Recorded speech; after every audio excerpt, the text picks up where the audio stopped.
Have you ever been enjoying a nice glass of juice and suddenly is all done? That kind of feeling we experience in so many ways, different times. And it's just as how the juice is ran out. It gets the same kind of crazy way and disappointing, gutting feeling when time runs out.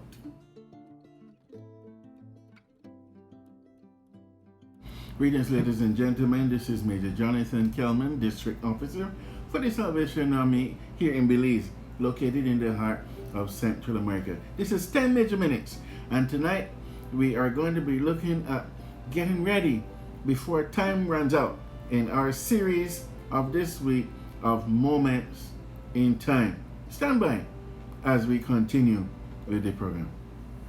One of the toughest feelings that we experience is feeling of regret.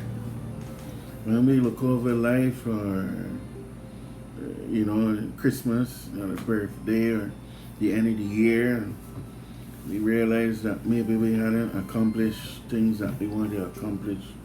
Or sometimes we study hard for an exam, and then when we get in the exam, the questions come difficult, and we try to answer the questions, and then we don't finish in time, and then the invigilator says, time is up, put down your pens, put down your pencils, and then the crashing feeling, and we feel like we didn't do enough to pass with a high grade that we had wanted before. Is a sinking feeling, and you ask yourself, what could I have done better, or what should I have done so I could have avoided this, because I feel like I just failed. I just feel like things never work out, and I can't enjoy what I want to enjoy, what I had planned and hope to enjoy. Well, there was a story like this recorded in the Bible in Matthew 25, where Jesus was talking about a wedding, and it was kind of different how we know it, because in these weddings back in the day, the bride was always there early. The bridegroom, the last to come. That's the opposite, because we know it that the bride is the one that come last. So these 10 virgins were there, I guess invited guests, because I don't think they'll be bridesmaids, because they'll be inside. So there's some kind of guests. I don't know what was the purpose of these people and said with 10 virgins, but they were there waiting to go into the feast, to the wedding, and bridegroom took one long time to come, and it was way in the night, and they went to take a nap, and suddenly somebody woke them up saying the bridegroom is coming, and it's time to go in. And obviously these guys don't have electricity, and everybody carry their own lamp, like how everybody carry their own cell phone. People walk with their own lamp, and but 5 of them had more oil in the lamp. Lamp was still burning. The other 5, the lamp was out because the oil had run out, and so they cried to the 5 ones. The Bible called them foolish. And the other set, they call them wise. I would just say some were prepared and some were unprepared.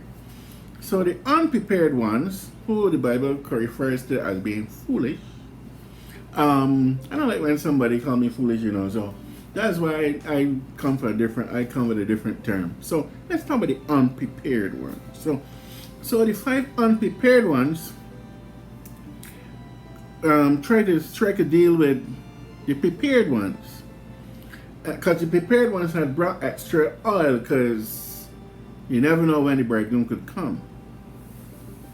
The prepared ones said to the unprepared, no, we can we can share this oil with you.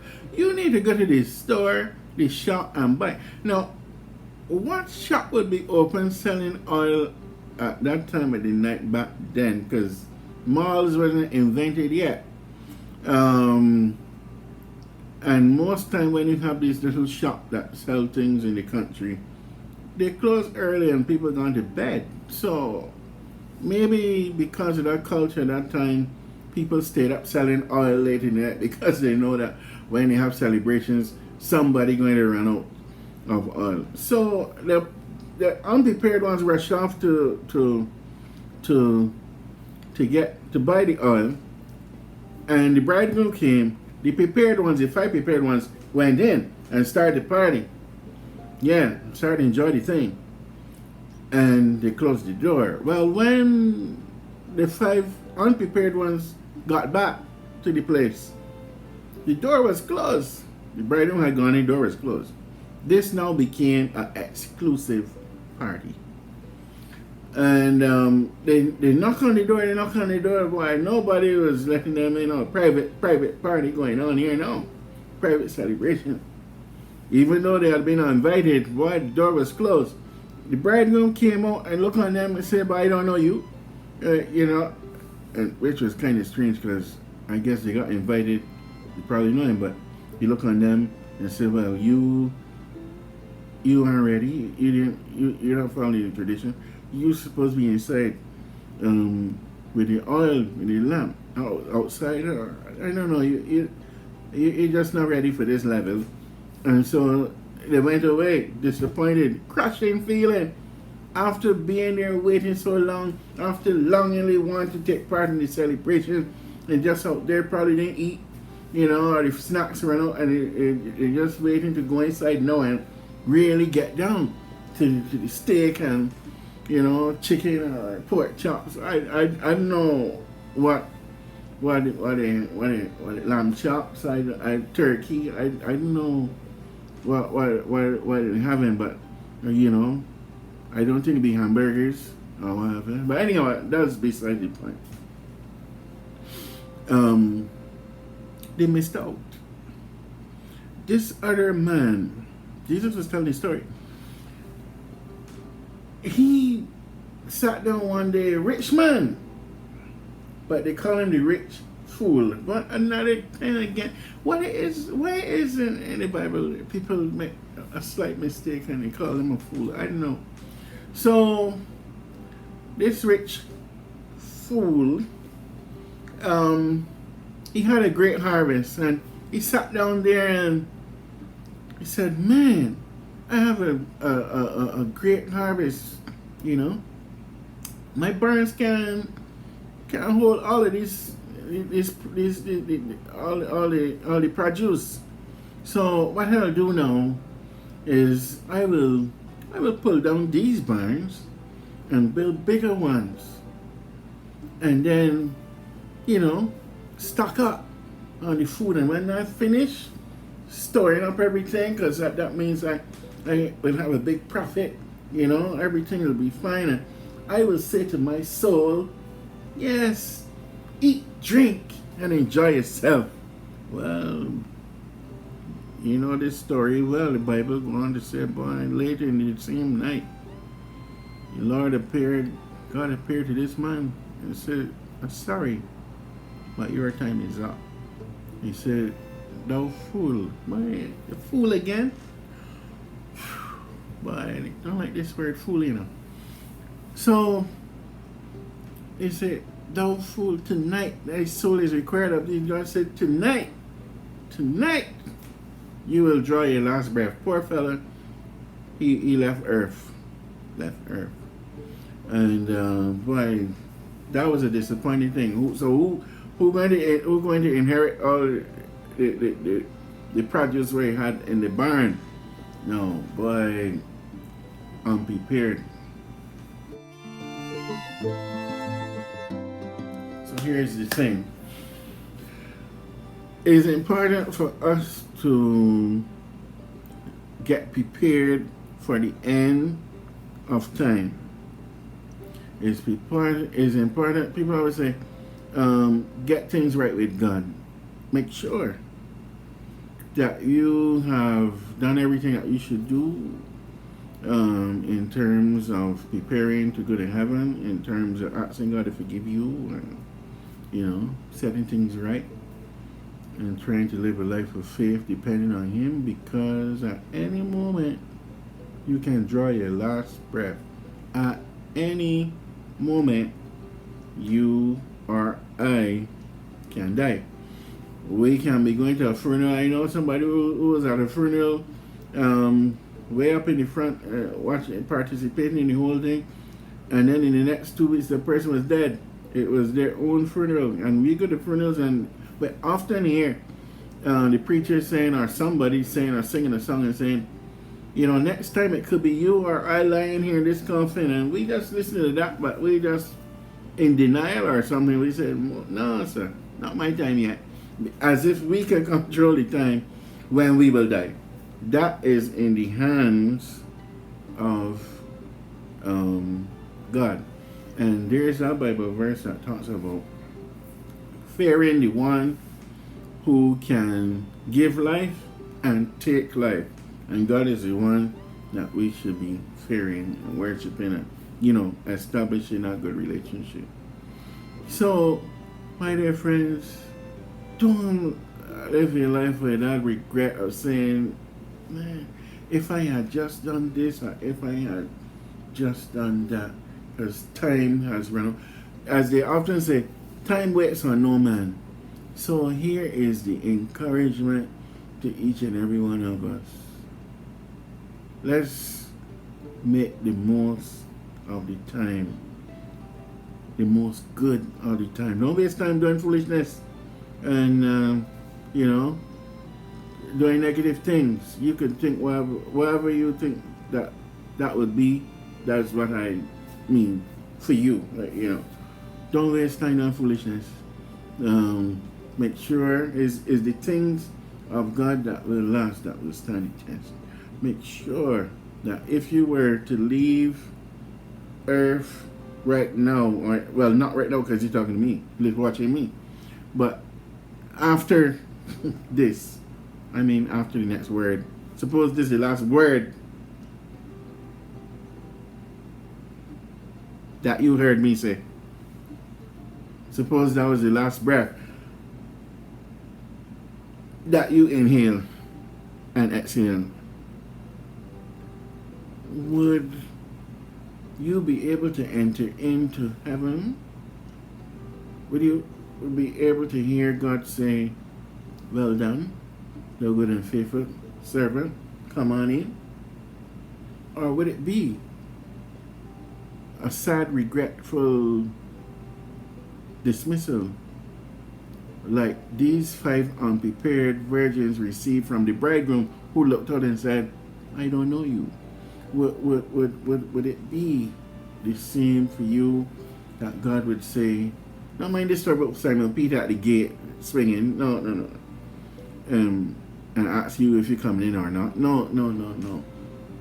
Would it be okay with you that God would say, come on in? Or would it be that He would say, sorry, depart, there's no place here for you? I don't think you want to get that kind of response. I think you want to hear, come on in. So what must you do? Make sure that your life is in order. 2 Corinthians 6 and verse 2 says, now is the accepted time, now is the day of salvation. Make sure you cry out to God and say, Jesus, save me, Jesus, forgive me, Jesus, help me. I want a place in the kingdom when you shall come back.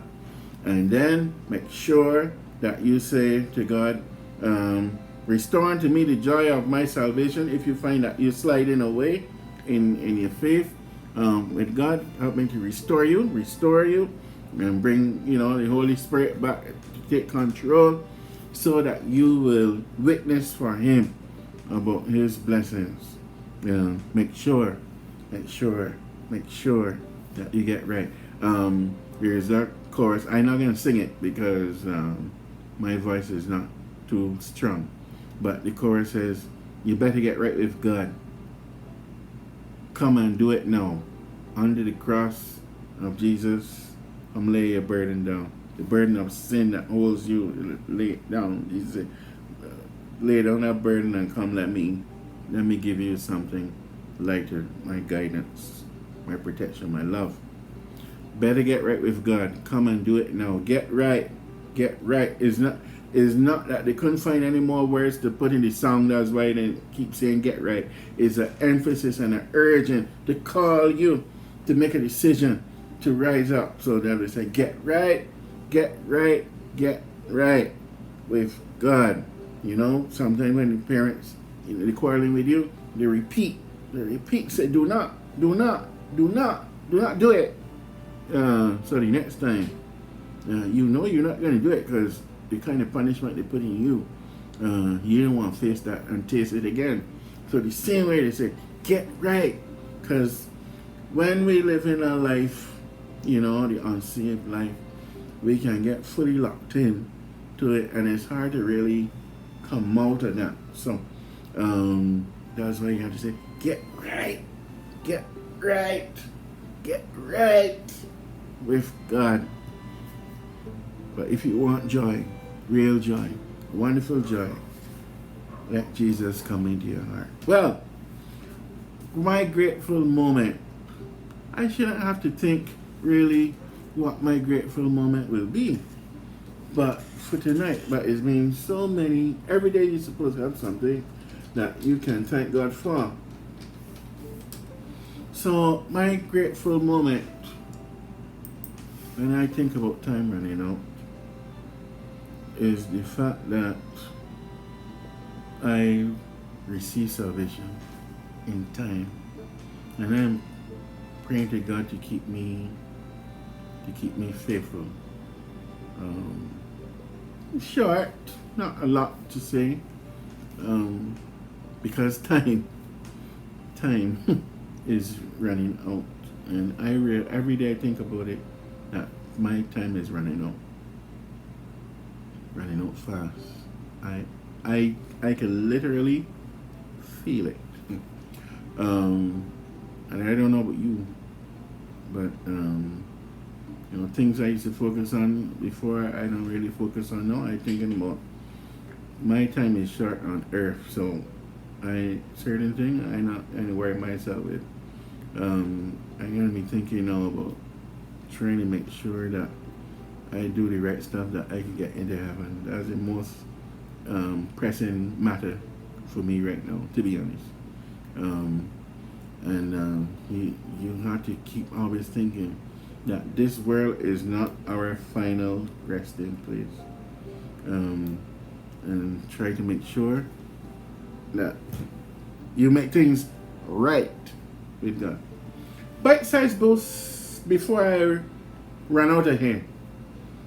You can do anything you set your mind to. That's what Benjamin Franklin says. William Cobbett says, you never know what you can do until you try. That's true. You must take action. You never know what you can do until you try. Still in this whole mood of getting ready and make sure you do things before time runs out. Mark Twain says, 20 years from now, you'll be more disappointed by the things you did not do than the things that you did do. I like that. It says 20 years from now, you'll be more disappointed by the things you did not do than the things you did. 20 years ago, I was living in Belize. 20 years ago. 22 years ago, I was living in Belize. And I was living in Cayo District in Georgeville, and at the entrance in Georgeville Village, it leads to the Mountain Pine Ridge. And I lived in Georgeville for over a year and never went to the Pine Ridge. And I had these 1,000-foot falls. And after I left Belize, I said, oh boy, it is a shame that I was living there. And so many tourists, so many people drive right past where I was living, and I myself was staying there, and I never went to see it. I said, well, if I ever get to come to Belize again, I must go up to Pine Ridge. You know, I've been here for a year yet, and I haven't been up there yet. So time is running out for me. So very soon from now, I will go to Pine Ridge, and I'm going to take a video and bring it and show you that I have gone to Pine Ridge. That's on my bucket list. What's on your bucket list? I hope that getting ready for heaven is on your bucket list.